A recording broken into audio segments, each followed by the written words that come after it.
Alright, we are recording for chapter 10 of Revenge of the Sith. Actually doing this the second time. It went long and lots of tangents that I figure let's see if I can tighten it in. And there is one thing that I'm gonna want definitely to read from. Oh, one thing. Well, actually two things about the previous chapter. One, I think part of the reason why that actually ended up being short was I did, broadly speaking, kind of like the chapter. At least I didn't have much there to really object to. Some, yeah, but not too bad. This chapter left me with a lot of questions, but something that I realized as I was going through the recording, the first time I tried recording this, excuse me, I also was missing certain things. It's just, I have a headache, I'm tired. Maybe I shouldn't even be trying to do this second attempt at the recording, but yeah. One thing, though, that I do want to add concerning, and I have no idea if I will find it again, but I actually did land on, when I was flipping through pages, it did say 5 months in a chapter prior to Padme saying it. Yeah, okay. So, but after this, because it was in chapter 8, I believe. It was a few pages after that started. Okay, yeah. Skywalker was not the same young man the council had sent off to the Outer Rim 5 standard months ago. So it does actually line up with what she said. I still could have sworn that it had said 6 months in prior chapters to this, but there is a previous mention of 5 standard months, so apparently, yes, it is 5 months. So, correcting that. Okay. Some of these notes I might decide to skip over, but there is one that it's like, I'm tired. I kind of hate the ideas, so I'm going to put it in a way that might not be the most appropriate, but I'm tired and I don't really like this idea. Obi-Wan sat beside Mace Windu while they watched Yoda scan the report. Here in Yoda's simple living space within the Jedi Temple, every softly curved pod chair and knurled organoform table hummed with gentle, comforting power. The same warm strength that Obi-Wan remembered enfolding him even as an infant, so he must be referring to the Force itself. These chambers had been Yoda's home for more than 800 years. Everything within them echoed with the harmonic resonance of Yoda's calm wisdom, tuned through centuries of his touch. The dude hasn't moved or redecorated in 800 years? I think this is definitive proof that Yoda is male. But it's also, I'm saying, Yoda's got like Force stink that's all over this. And that's the thing that, yeah, it's kind of inappropriate, but I said I'm tired and I can't really think of a better way to put it than that. I mean, there's another thing like this later on where it's like, I don't think you know how the Force works necessarily. Because it also describes that the ziggurat design of the Jedi Temple focuses the Force. The way a lightsaber's gemstone focuses its energy stream. It's like, I don't think that the Force is supposed to have the kind of existence that concrete can focus. Yeah. I don't think any inanimate object should be able to focus the Force. I don't think it should have that kind of existence at all, so I don't really like that. The idea of the Force being imprinted onto even inanimate objects, that I'm somewhat okay with. In general, I think it is still wrong, because I don't believe that we have had anything set that up thus far in the books. I know there's other books, but it's like I've not read those, and I have read The Phantom Menace, nothing there suggested it. I have read Attack of the Clones, nothing there suggested it. I have read the original trilogy novelizations, nothing there suggested it. So, sorry, but I have to reject this. But in general, the idea with magic, because the Force is a kind of magic, I'm okay with the idea of having the Force, well, having magic imprinted onto an object, making a magical artifact that then has some specific purpose. Because the way I kind of rationalize it is a wizard can cast the same spell. But if instead it creates this magic artifact, putting the magic spell into and onto it, the mechanical properties of that, like say a stone, it is more resilient than flesh and bone. And so it can handle that spell that might be very strenuous to do normally. But now that it's on this thing that is just a physical structure and without pain, can then hold that in, perhaps not indefinitely, but it can carry that forward. That I am okay with. So Yoda's force imprinting on his furniture, I'm okay with the idea broadly, but it's never been set up in these books, so I don't like that. But the general idea I am okay with, and I've got one idea for a magical fantasy story that that is in fact how the artifacts will work in there, and I will talk about that specifically. And I've got notes on that. That's going to be better than what I'm trying to say. Remember, I am a better writer than I am talker, and also I am tired and I have a headache. So anyhow, so yeah, Obi-Wan is there with Mace and Yoda. I do kind of remember. I feel like I want to find it again. When Obi-Wan, Master Windu, Mace will go to Yoda together, and among the three of us will work something out. We will, you'll see. This was Obi-Wan. Mace is basically being blackpilled, to use the modern parlance. Another way to put it that's a bit older would be that he is becoming somewhat fatalist, that he believes that basically all this is going to be for naught. Which is not good, and it is troubling Obi-Wan. So he is called for this meeting, sort of, that's what is being said. I kind of disagree. Gonna get a drink of water, so just a moment. Decided to pause for that one. So, yeah, anyway, Mace is basically saying we should arrest Palpatine, and it's like, that would be treason. Yoda's points out, and it is, Mace and Yoda are butting heads on this. Because Yoda's not necessarily disagreeing that there is great concern, with Mace, with Palpatine wants to have a bill that would put the Jedi Order under the auspices of the Supreme Chancellor's office, so they would answer to him instead of the Senate at large. Which already seems an issue because the Jedi Order really should be viewed as independent. They are aligned with the Senate, but should be considered independent, such that you can't tell us we work for you because you don't have the power to do so. I'd kind of prefer that kind of thing, but in any case, Mace is basically saying we should arrest him because he is this is wrong, and it's like, yeah, we really can't. That would be called treason. Not sure if that would quite reach that level, but it still is that not really good. And Yoda is against that, and I don't quite remember, but I think he may have had a line there that Jedi are Jedi regardless of the order, regardless of the temple. But yeah, I don't quite remember. My headache is kind of taking effect. But one thing though is that Yoda does in fact say that the Jedi have lost the trust of the public, which Padme also had suggested in the previous chapter. But we're still not getting any explanation of the how or why. It's just this is happening. It's kind of important that we understand why. But no explanation at all. We then get, and when I was looking at it again when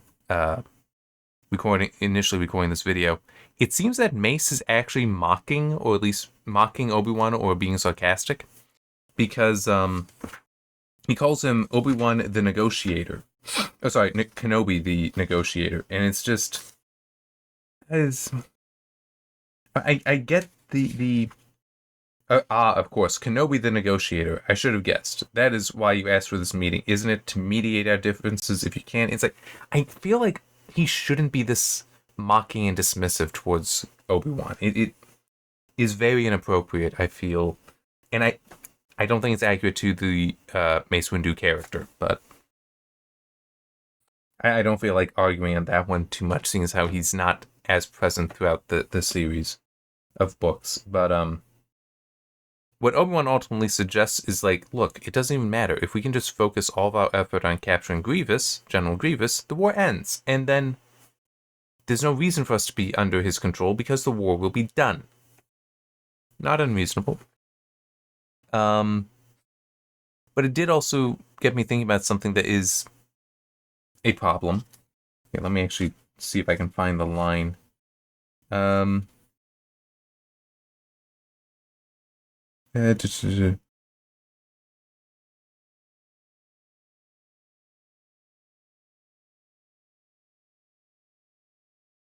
oh no, it wouldn't just end the war. It would force cities to come out of hiding to do something.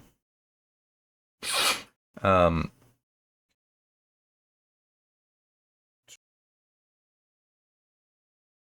while we put every available Jedi and all of our agents, the whole of Republic intelligence if we can, to work on locating Grievous himself. This will force the hand of the Sith Lord. He will know that Grievous cannot elude our full efforts for long, once we devote ourselves exclusively to his capture. The thought that I had here is, why isn't this what the Jedi had done initially? With Dooku primarily, but then also Grievous once he entered the scene. Because the Jedi are not supposed to be fighting wars, they're supposed to be protectors. So they could see it as, well, Dooku was one of ours. He's now started a war. He's committing crimes. In the interest of protecting the Republic, let's find him, capture him, and drag him forward to be tried. That would be more aligned with their mission, with their purpose, and it shouldn't be a problem. I mean, if you're saying that, oh yeah, if we do this, there's nothing that can stop us, then why wouldn't you do it to begin with? It's one of those things that it would have been perfectly reasonable for this to have been mentioned 3 years prior, much nearer the start of the war, than now. So, felt like mentioning that. And you could then leave the clone army to do whatever it does, because we barely even acknowledge the clone army in a way here. I did want to mention that Mace he seems fearful in his pride and his obsession with protecting the Order. He's proud of the Jedi Order, so he wants to protect it.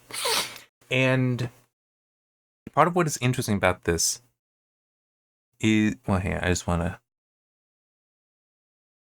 one thought that I had is just, it would be interesting if somebody were like, well, why don't we just disband the Order? I mean, the Order isn't what's important, it's the people in it, it's what we teach, it's our traditions, which survive without us being in this temple all the time. But anyhow, his obsession, it reminds me of a point I've seen made concerning the Dark Lords in the Tolkien universe, where both Morgoth and Sauron, let's use Sauron primarily because he's the main enemy for the Lord of the Rings, which most people would be familiar with, more than Silmarillion. He is never physically present in the Lord of the Rings, because he's hiding in Barad-dûr. He has a stronghold that is within Mordor, so also behind the Black Gate and the mountains of Mordor. I don't remember what those... They do have a name, I don't remember what they are. But he is hiding. And in a way, Mace is kind of reflecting this. Mace is not evil, is not a villain, but there is that fear of losing what you have. And that with both Sauron and the original Dark Lord in the Tolkien Legendarium, Morgoth or Melkor, they both end up doing that, where they have their strongholds and actually retreat into them.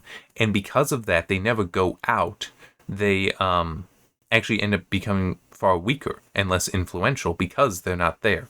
Like, one thing with the Third Age stuff of the Lord of the Rings, the only beings, there would be two, that would actually be able to challenge Sauron directly would be Saruman the White until he falls, and then Gandalf the White. And it's because the White Wizards, all the wizards are technically, and also Sauron, are all a level of angelic being. Technically the same level, but there's going to be variance in terms of specific power. But the wizards, the Astari, when sent into Middle-earth, which was in the Third Age, by the way, not in the Second Age, they were there after the rings were forged. They were restricted. Their power and wisdom, and I think there's a specific definition that Tolkien used for wisdom. Don't need to get into that here, but that was both diminished for them.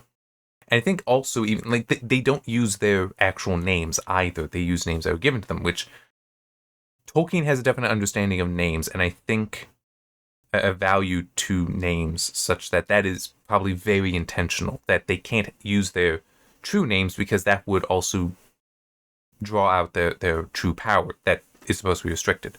It's also why they are all seen as old men, so they cannot be charismatic, young-looking leaders that would just draw an army of the peoples of Middle-earth to them so then they could attack and destroy Sauron. They're there to help the people of Middle-earth, not to lead the people of Middle-earth. So,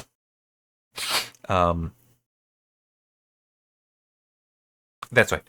But the White are able to, that at that level, so Saruman originally, but then Gandalf the White, are actually able to lift their restrictions so that if necessary, they could do direct battle with Sauron. But notice that never happens, because Sauron never comes out.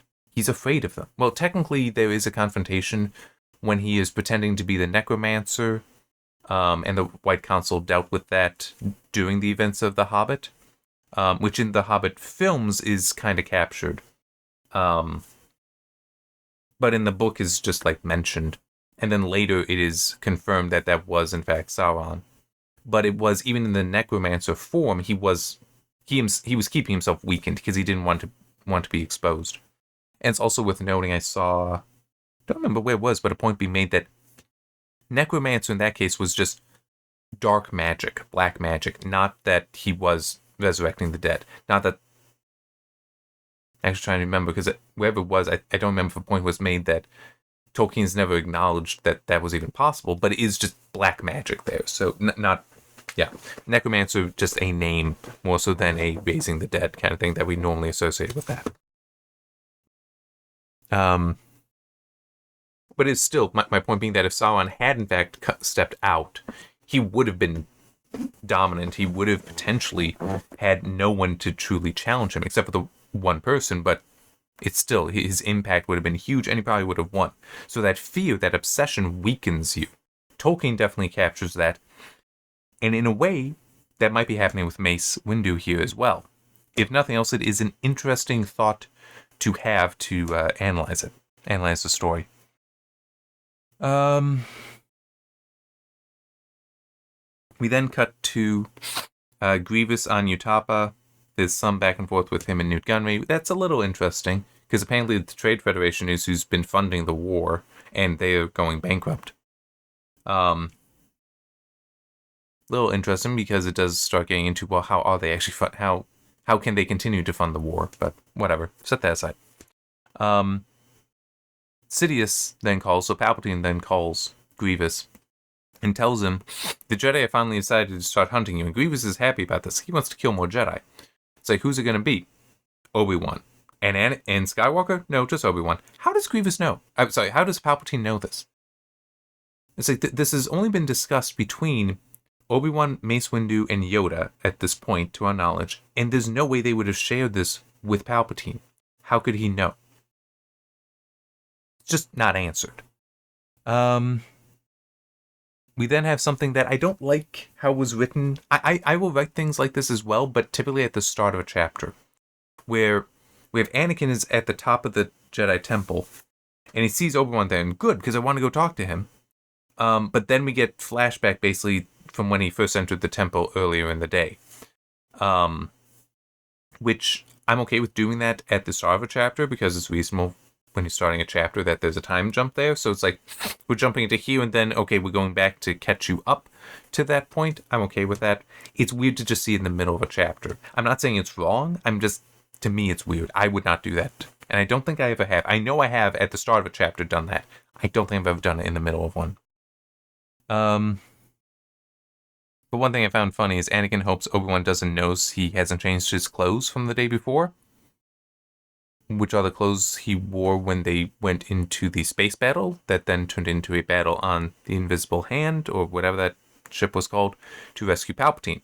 So this is clothing potentially with burn marks on it, potentially scars from battle, blood.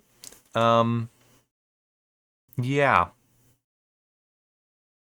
I think somebody would notice. But there's also the whole, why did he not change? Well, initially, when this statement is first made, it's because he spent the night with Padme, his wife. in her apartment. Why isn't there a change of clothes there? I'm sorry, it's not unreasonable that there would be some there. I mean, even keeping it secret, it's like, who's going to go through her closet and realize that, oh, she has some men's clothes here? I mean, it's like, that would just at most expose she has a boyfriend that occasionally stays over or is in fact secretly married. Doesn't necessarily identify him. But it's still a, who's going through her closets? I mean, theory 3PO would, but 3PO already knows, so yeah, it's not unreasonable that he would have a change of clothes there. But then it's also a, no, he was actually already at the temple. He's been at the temple for a while. He could have gone in and changed, but he wanted to talk to Yoda. Because Yoda, when you have a vision, he's, because he is so old and wise, any Jedi can come to him and get advice on how to interpret it. Anakin doesn't like it, but I think it's partly Anakin just wants to reject the advice, which is that, hey, you're afraid of losing stuff, and, well, guess what? You kind of have to accept that you will lose things.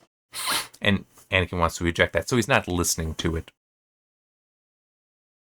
Acceptable for the character, but I do wish that it were... If Yoda approached it differently, I could see Anakin potentially hearing it, but the way it is described by Anakin is basically, oh, this is the same old stuff that he has said for so long that he just stops listening. So, like, Yoda isn't actually answering my questions, he's just reading off of a script. Yeah, he had done that first, and he just was so focused on that he didn't go change, which is poor thinking on his part. Anyhow, especially because at the top of the temple, where he saw Obi-Wan, there's also a transport to take Anakin to Palpatine's chamber, so he's also going there without changing. It's like, people are going to notice this dude. One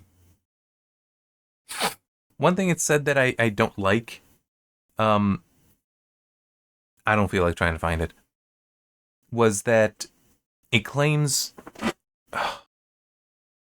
it's trying to give the significance of these prophecies, I don't think we should call them prophecies, of Anakin's. I am tired, that's why I'm keeping my eyes closed for some of this. That feels better. So they start giving examples. It's like, okay, the example of his visions of his mother, yeah, that makes sense. Those were also very similar because they were dreams. They came to him as dreams. But then it tries to claim that when he was a kid, like he looks on Padme's face and knew that he was going to marry her. It's like, well, he more so as a kid just declared that. It's not really a vision, not really a prophecy. It's just, I'm going to marry you. Okay. Yeah. I mean, it's like, it could have just been love at first sight. I don't think we need to make it more than that. But it also says that he always knew, even from when he was just a slave boy in Tatooine, that he would become a Jedi. It's like, when? When did he believe that? Because in Phantom Menace, I don't recall that being mentioned. Maybe once. I don't quite remember. I know more times than that one time would have just been he was going to be a pilot. That he wanted to become a pilot. That'd go out there, be able to come back, free his mom, and continue with these adventures. His focus was being a pilot, never being a Jedi. Or if it was being a Jedi, it was once. Because I do kind of remember noticing that. But then the next time it was mentioned what he wanted to be, it was a pilot again. That's what his focus was. So it's... I don't like this, like, you're grasping at straws, and the fact that this was not presented as a vision that came as a dream, but just him saying something, or him deciding something for himself, that's not a prophecy. It's mechanically different, and so is significantly different from what's being talked about here. So I don't try to wrap it all together. I put my glasses on now to read what the notes are. Okay, I'm going to skip that. It was just weird, but it was as I read it again, it's... To Anakin, he thinks that Yoda is disapproving of Anakin's existence, and it's like, what are you talking about? That's contrary to Yoda's wisdom of the Force. It's like the fact you exist would make him celebrate your existence, because if you exist, the Force wills it, so... And he is such a servant of the Force that it's like, no, he would never I mean, to a degree, he would even celebrate the existence of Sidious.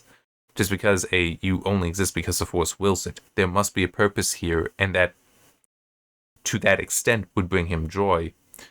But obviously, he would not have any joy in there being the Sith. It's just you do live, that is a good thing to him, because the Force is life. So, yeah, anyhow, it just, the idea that he would ever be disapproving of somebody's existence. Come on, man. That's not Yoda. You should know better. Pretty sure I already talked about the Jedi Temple is designed to focus the Force. And just since when is concrete any inanimate object able to focus the Force? I don't think the Force should have an existence that even allows that. I don't remember if I had already said that or not. As I said, I record this. This is the second time I've recorded this, so forgive me if I've repeated myself there, but it is still I think that's stupid. We've got normal travel again on Coruscant. At the beginning of Chapter 8, I believe it was, we had the whole Coruscant's under martial law, so only military, Jedi, and emergency vehicles are allowed to travel. But now we've got air taxis, speeders, and buses. So martial law has been lifted? Just one day to the next?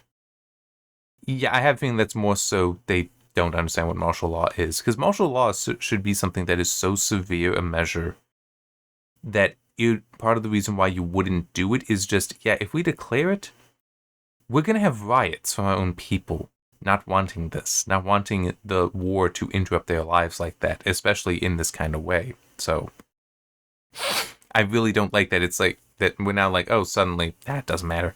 I mean, if it were set up as a curfew initially, that would have been fine. Or just not say it was martial law, but just in this emergency situation, all of that has been grounded except for this. But that is not at all what they did, so that's not how they described it. So I only see this as inconsistency.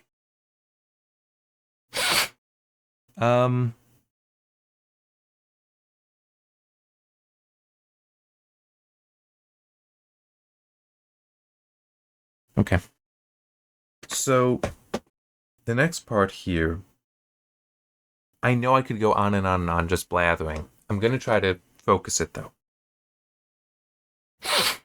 We have Palpatine trying to manipulate Anakin and succeeding.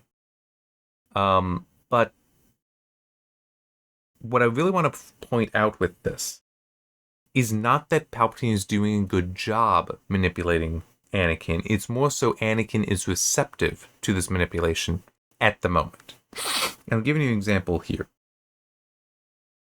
And by the way, Obi-Wan has warned Anakin to be wary of Palpatine.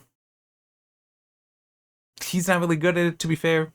I mean, it's just Anakin is not really going to be good at it at this point, so yeah, but anyway. Palpatine wants him to be a representative for him in the Jedi, and so it's asking for discretion on his part. Well, actually, even that is kind of part of the manipulation. I've asked you here because I need your help on a matter of extreme delicacy. I hope I can depend upon your discretion, Anakin. As a Jedi, there are limits to my discretion, Chancellor.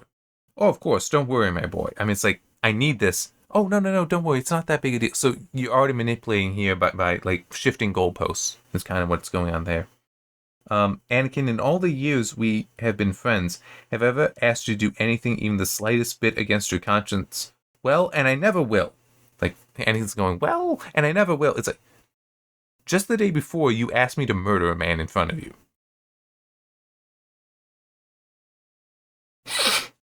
So, yeah, and it is, that's kind of my point here, is that this is actually pretty poor manipulation in that if Anakin were to stop and consider what Palpatine is saying, it's like, wait, I thought you said that this was of extreme delicacy and demands my discretion. Well, there are limits to my discretion. Oh, well, no, don't worry about it. It's not to that degree. It's like, you just said it was, though.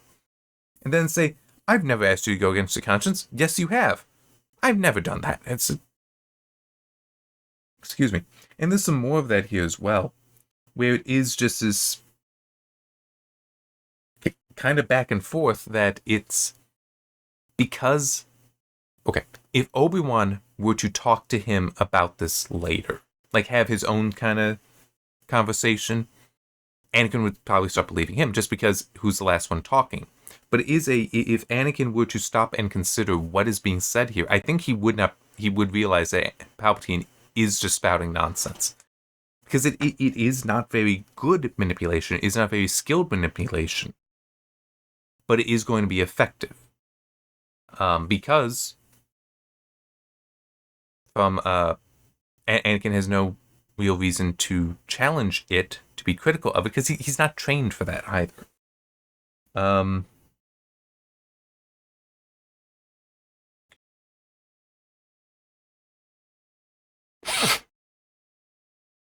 Okay, and part of it is also moral relativism and emotional pleas as well.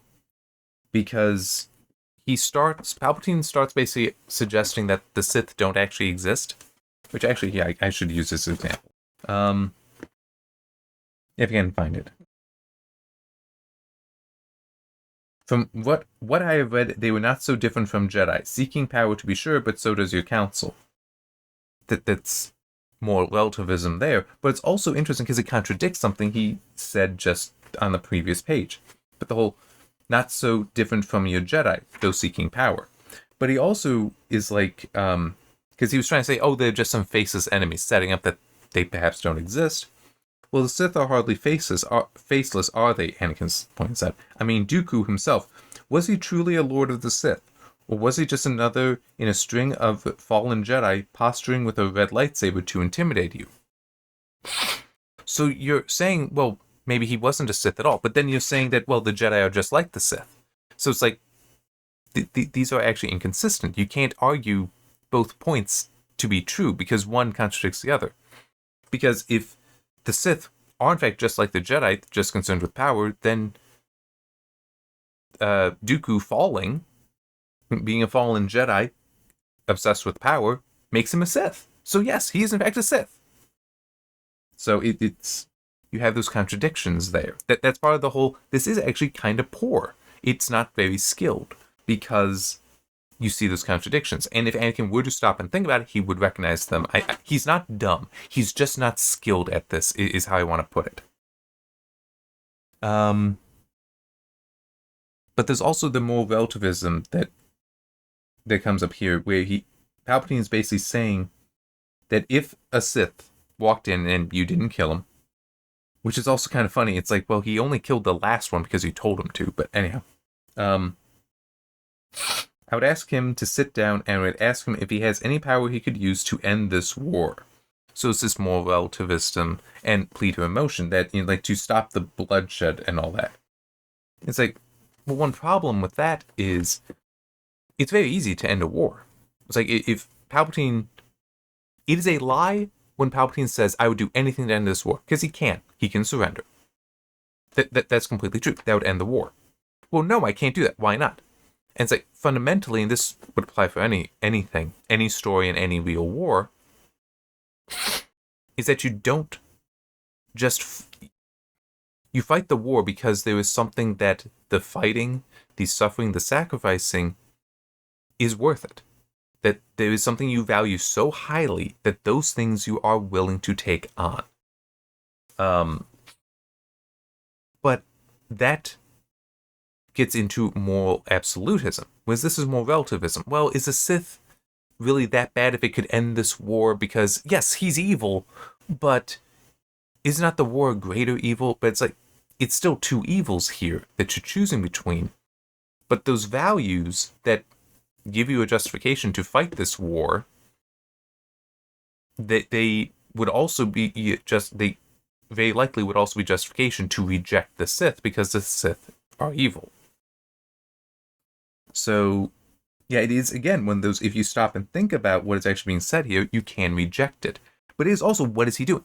He's using this stuff because he's planting seeds of doubt, because if Anakin doesn't fully understand, doesn't have a grasp on the idea of moral absolutism, that there is in fact an objective good, and there is also objective evil, but if it's all just subjective, then it's easy to have that justification. And one thing, and there's some more about this, but I definitely started going on a tangent that I should not have. Not because it isn't, because I don't have enough of an understanding of it. Like, I haven't read the right books to achieve that. I have the understanding, but I would not be able to defend it very well. I somewhat lost the point I wanted to get to about the whole more relativism versus the more absolutism. The idea that morals are objective. Anakin doesn't seem to have an understanding of that yet, which would be reason for him not to be a Jedi Master. That is something they would need to have. Oh yeah, that's right. Justification. Part of what makes a good villain as a character, is their justification. I know I had said in one of the previous videos, I don't remember which one, or even which book it would have been for. Excuse me. Part of what makes man the scariest monster is anything a man is capable of, all men are capable of. So the most evil of deeds that any man has done, all men are technically capable of. Technically. Our personalities, our characters, would cause us to reject various actions, or rather various justifications, because technically, yes, we are all physically capable of what any other man is physically capable of. But, and as a species, that would be true. But, for many of us, we would reject the justifications a villain may have for that. So, going back, to use an example that I have had in this, and we will be getting to this in Revenge of the Sith, is Anakin's slaughter of the younglings. That is objectively an evil thing to do.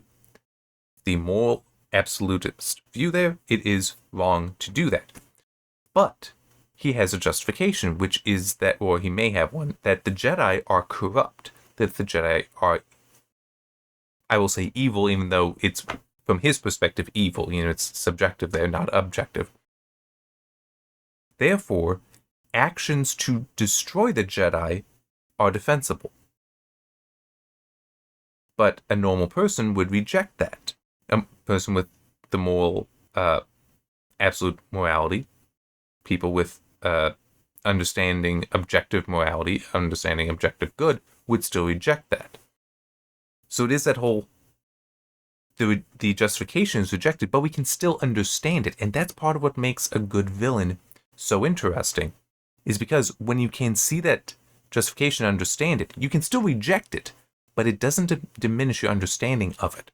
And so now that allows you to connect with them and also start seeing that they could be a reflection of yourself.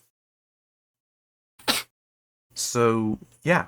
But it is still one of those differences between absolutism and relativism for morality. Because if it's all relative, then those justifications, well, maybe they are okay. Maybe we can defend this. As opposed to, no, this is wrong, we must reject it. Not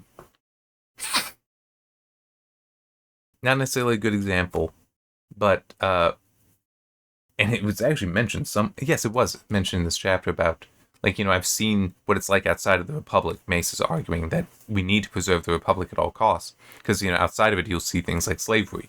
We saw in Tatooine. If you do see it as slavery is objectively wrong, that's a morally absolute view, then you would have to, then the Jedi should act to go and get rid of it, but they don't. It's like, but you could have the justification that many people would accept. But instead, there is apparently some level of relativism, which could just be well, they're not part of the Republic, we can't apply this to them. That leads to certain issues of, okay, how objective or not are you? But it's like you may start having some sort of justification that, well, that's how they work. That's how their culture works. It's like, well, it's still wrong, though. Shouldn't we do something? So, and in a way, slavery is actually a good example of that, because many people do recognize that today as objectively wrong, objectively evil. But that is, anti-slavery thought is actually very modern in the grand scheme of human existence. Slavery is tremendously old. All cultures have practiced it at one point or another. All cultures have been slaves themselves at one point or another. There is no one that has not committed the act and not suffered under the act of slavery. So, yeah, or rather the practice of slavery than the act. But yeah. So it's and yet what is being done or not done. It's you start getting into what is justified, what isn't, or rather, what justification can you accept or what you don't. These are interesting questions and good questions to present in stories. And also why moral relativism becomes relevant for villains, for evil people, because, again, you can reject the reason, but you can reject the justifications, but can you understand it? And then that whole, as I said, a mirror, are they potentially a reflection of you? So, okay,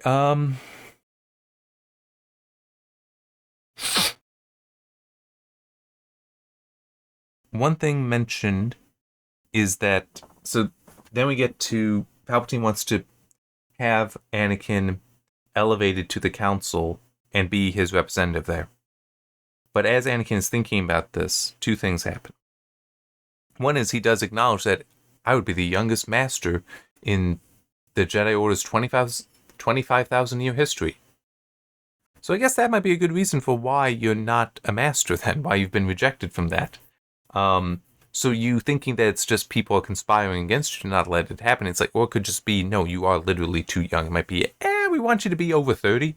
Because he should only be about 23 to 25 at this point. Somewhere in that range. So it might be now we really want you to be 30 or so before we do that. Yeah. I mean, that isn't the reason, but it is a not unreasonable reason. It is a justification people would be able to accept. So, but it then also becomes a question of, well, why has it even been debated? He's not been a knight long enough. The other is, I don't think I mentioned this. He wants access to the Jedi archives, or at least certain portions of it, that are restricted to masters only. That I think it's really just there to try to force an issue as opposed to actually having a good reason for it. Whatever. He wants access because those would be the documents concerning prophecies. And he wants to study them to figure out, okay, how can I have this vision. How can I try to change things so that Padme will not die in childbirth, but at the same time be able to avoid my very actions leading to that? Because that's part of the issue with seeing the future, is that a future that if I make it, that if I try to move away from, I can move away from, or if I try to move away from, do I in fact lead myself directly to it? So he wants to study to achieve that, but the problem is he can't access the archives. Well, that section of it, because he's not a master, he would need potentially permission from Obi-Wan from that, or just Obi-Wan to do it for him, though without Obi-Wan knowing why. So he has a reason that's for Padme, but the description, when he starts thinking about the whole becoming a Jedi Master by virtue of being on the council, want to end soon because I am very tired. It's getting late. My throat is going.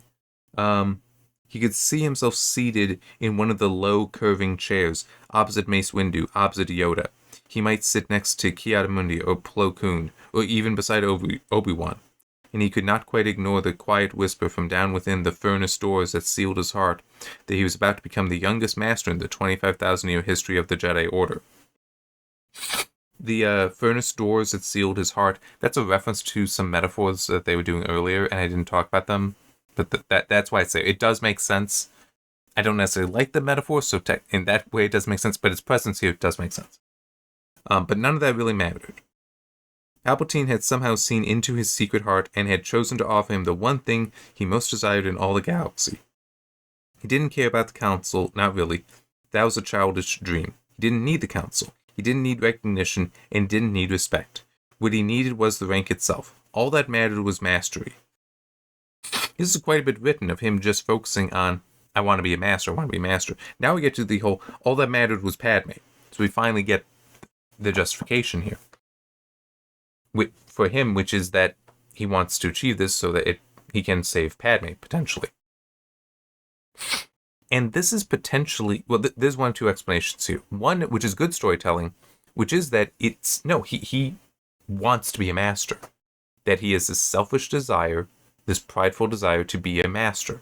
Even though it's funny, it's even pointed out earlier, that's like, because Palpatine is trying to tempt him that, well, here, let me just try to find it and read it. That'd be better.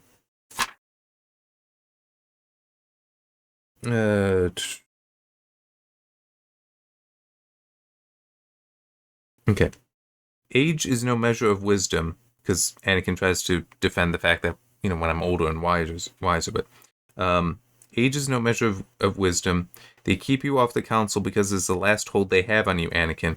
It is how they control you. Once you're a master as you deserve, how will they make you do their bidding? Well, they can't exactly make me, even now. I know, my boy, I know. That is precisely my point. You're not like them, you are stronger, you are better. I mean, again, this is you've already actually countered his point. He's basically just saying, no, that's, it's still true. It's like, well, no, it's already false. They don't control him as it is. Him just having this title doesn't change that. It doesn't make him more powerful or anything like that. But it is still the whole, he does have a desire to be a master here. But then it's he can justify it as, oh, but that will let me save Padme. So that's if we assume it is good writing. That it is, he wants this thing and he can justify it that way, so it doesn't really matter. That is actually for him, he has this justification. But the problem is, I don't trust that this book is, I've already seen it be poorly written and badly written. So I can also just believe it's just badly written and the author just put the actual reason last. Because there have been other things as well. I don't remember what they are. I'm tired. But there have been other things as well where it's like, yeah, you put the actual reason for something after. You've already gone through and given this long explanation for something else. It's like, why did you do that? Why are you putting it last? It should be first. Actually, yeah, kind of like how one of the previous chapters, the whole, how it talked about Obi-Wan becoming a master, and then it talked about Obi-Wan training Anakin. And this was all like in the same sentence. And it's like, well, no, he trained Anakin for 10 years.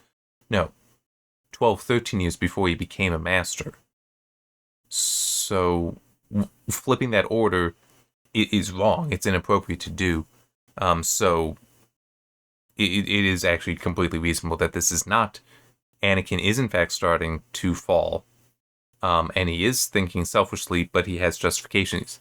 Not exactly ends justify the means kind of thing, but that kind of thinking where it gets me what I want. Oh, but this is why I want it. Not just for that reason. That's also true. But it's for this reason. That self... I can't think of the word. I'm too tired. But it's basically, he's manipulating himself to believe it'll be okay to do this, even though it is wrong. Because he thinks that this justification is sufficient. Can't think of the word. My mind is really going. I need to get to bed. But yeah, it could be that, but I cannot trust that is actually why it's written this way. It could just be it's continuing to not be well written. So that's a lousy place to be. To be like, oh well, it might just be a badly written, as opposed to this is actually intentionally written this way and for this specific effect. But hey, I will say this: you can write it that way. I have my doubts, but that's just because of how it's been written thus far. But it could be written that way in another story. That could be much better written. It's like someone could see that and be like, "Oh, I get it now. I see that that's the meaning there." Yeah. All right. See you next time. I'm going to bed.